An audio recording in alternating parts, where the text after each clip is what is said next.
Magandang araw. Isa sa mga pinaka-importanteng, sabihin natin, gamit sa pag-akit ng bundok ay ito, sun trowel. Ha? Mountaineering kailangan to? Camping?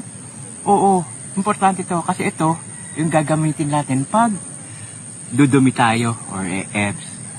Kasi ang recommended natin, pag nasa bundok tayo, syempre, walang banyo, walang CR, dudumi tayo dun sa lugar na yun. Pero hindi pwedeng iwan natin kung saan-saan lang.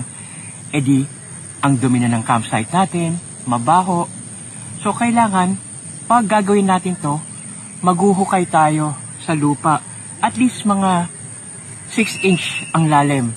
Tapos dun natin i-shoot at tatakpan. Kasi hindi natin pwedeng basta-basta lang ikalat dyan eh. Siyempre, babalik tayo doon.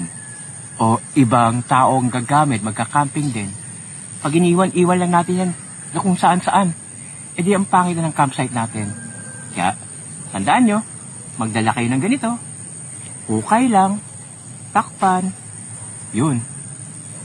Mape-preserve natin at mas maganda yan para sa kalikasan kasi may mga hayop, guguluhin yan, para na rin sa kanila yan at sa atin.